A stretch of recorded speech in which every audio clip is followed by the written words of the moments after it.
문학을 추월하는 그런 현상이 생긴 거죠. 쉽게 말하면. 당으로부터 한문 문명을 수입한 지 100년 만에 학문이 추월한 겁니다. 한 시골 동네, 경주라고 하는 동네에서. 그게 이제 언어의 문제입니다. 언어의 문제인데, 그래서 이제 그렇게 해서 이제 그렇게 해가지고 그 신라 때 지금 얘기인데, 신라 때 다시 해가지고 이게 대부분이 산스크리트하고 같이 되어 있습니다. 경전들이. 그 경전 실제 신수장경이나 우리 고려대장경 내부에 범어가 원어 그대로 각인되어 있습니다. 각인되어 있습니다. 그대로 지금도 배인사 가면 판이 그대로 다 있습니다. 그래서 이제 그렇게 해서 이제 고려 때는 스님들이 성가고시 시험을 쳐야 되거든요. 시험을 쳐야 되는데 제1 외국어가 한문이고 제2 외국어가 산스크리트입니다. 그래서 산스크리트 시험 공부를 해야 스님이 되는 거예요. 그래서 이제 산스크리트를 공부해가지고 스님이 되는데, 그렇게 이제 세월이 지나니까 많은 스님들이, 실력 있는 사람들이 쌓입니다.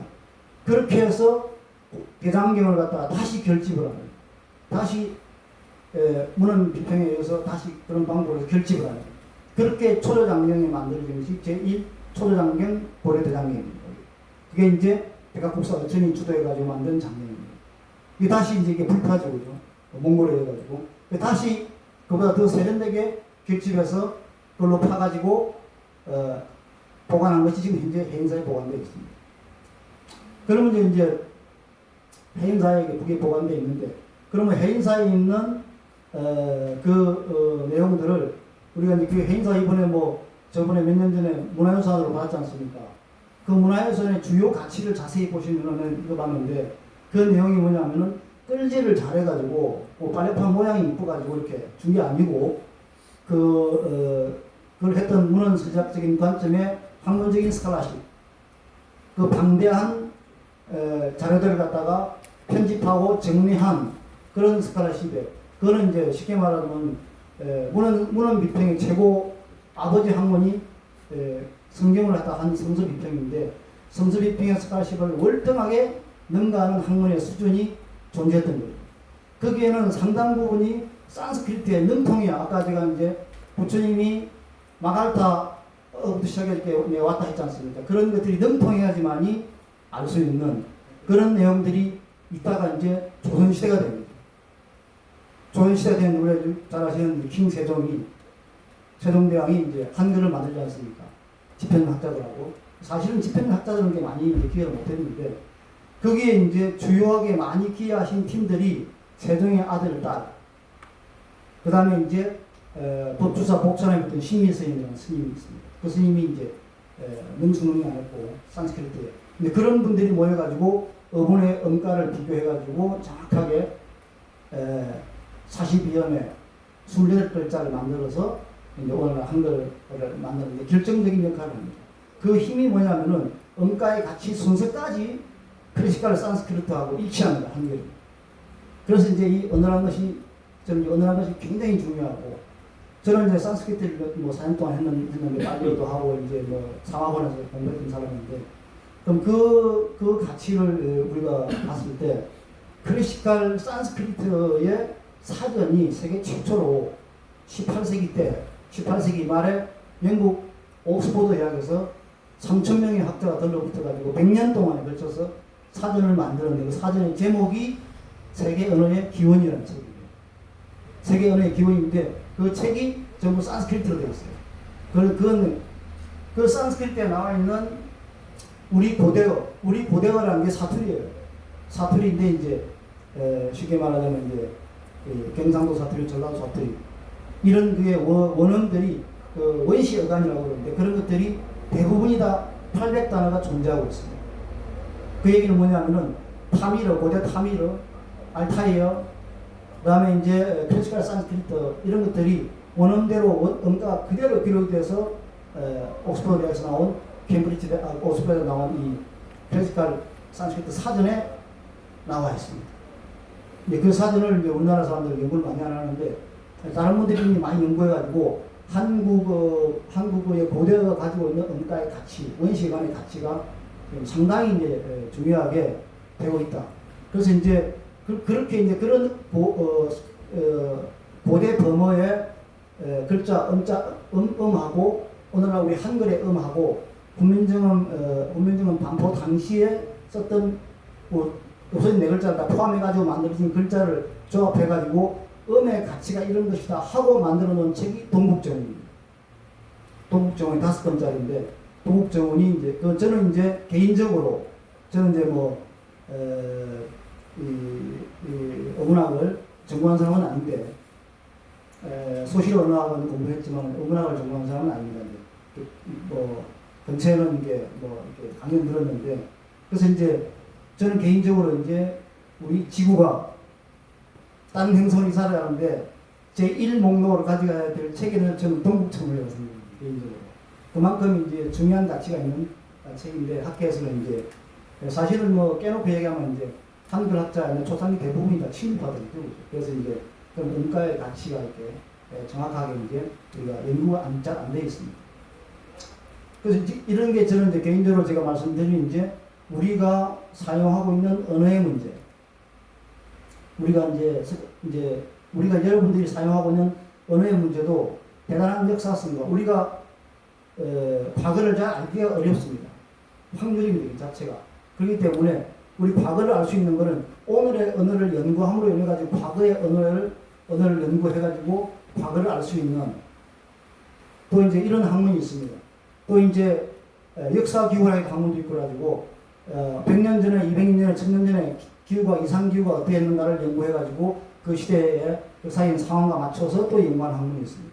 이런 학문들이 융합적으로 지금 현재 우리나라는 활성화되어 있지 않습니다. 비주류 학문이라고 해가지고 돈이 안 되는 학문이라고 해요. 그래서 이제 우리나라는 돈이 안 되는 학문은 연구가 안 되어 있습니다. 자, 그래서 이제 그런 문제, 언어학적인 문제를 한번 말씀드리고 제가 뭐 고민하고 있던 그런 문제니까요. 또 하나는 이제 우리가 살면서 해석학적인 문제가 있습니다. 해석학적인 문제. 해석학적인 문제는 이제 우리가 이제 예를 들면은 소크라테스가 너 자신을 알라. 너 자신을 알아서는 그럼 이제 그런 뭐 명제가 있다. 그 여러분들이 사용하시는 모든 언어 있지 않습니까? 아는 거든 뭐 모르시든 이제 언어를 사용하시잖아요. 그리고 이제 여러분이 알고 느끼는 거는 모든 그런 다 언어로 표현할 수가 있습니다. 표현할 수 없는 그 무시하는 것은 존재하지 않습니다. 그래서 이제 나는 어떤 뭐 다른 설명할 수 없는 뭐 삐이 있다. 그런 건 존재하지 않습니다. 그건 이제 인지 부조화 현상이나 뭐 그렇게 판단할 수가 있고. 그래서 이제 그런 이제 모든 언어의 문제, 여러분들이 생각하는 언어의 문제, 그런 거는 이제 다 논리, 우리가 매개 일상에 쓰고 있는 모든 언어도 기호 논리학으로 표시할 수가 있습니다. 수학입니다. 그래서 수학을 잘해야 됩니다.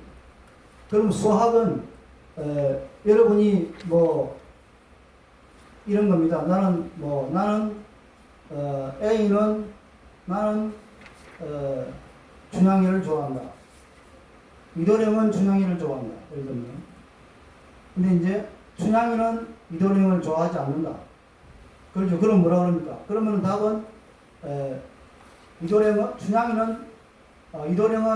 준양이를 좋아하는데 준양이는 이도령을 좋아하지 않는다. 그게 답이지 않습니까? 그러면 이제 그거는 이제 우리말 쉬운 말로는 이제 이도령이 짝사랑이 되죠. 그죠? 그래 되거든요. 근데 그런 것을 그런 짝사랑이란 말이라도 그거를 기호 논리학으로 기호로 표시할 수가 있습니다. 그럼 그 기호, 우리가 사용하는 일상의 모든 기호는 A는 B라고 하는 하나의 명제에 포함이 되어 있습니다. 포함이 되어 있는데, 그러면 이제 여러분들이 나는 밥 먹었다, 뭐 누구 만났다, 뭐 했다, 이런 걸 좀 기호로 표시할 수 있거든요. 그럼 그렇게 표시된 기호는 값이 있습니다. A는 B라고 하는 경우의 논리를 가지고 나올 수 있는 경우의 수가 126가지가 있습니다. 굉장히 많습니다. 3단 문법이라고 하잖아요. 3단 문법을 해가지고 126가지가 있습니다. 근데 126가지가 있는데 그 중에 값이 참이 되는 것은 24가지밖에 없어요. 대우여기 해가지고 또 뭐 아닌 것도 있고 자당착도 있고 뭐 이런 거 다 빼고 나면은 실제 우리가 이제 신문을 봤을 때 신문을 봐가지고 기호 논리학으로 그걸 전부 도해해서 값이 참이 되는 게 얼마나 있겠습니까? 철학자들이나 논리학자가 봤을 때. 그렇게 했을 때 우리가 이 논리는 자가당착의 논리고 억지의 논리고 모호하고 모호한 개념을 가지고 있고 MS성을 가지고 있고 MS나 모호성이 논리적으로 다릅니다.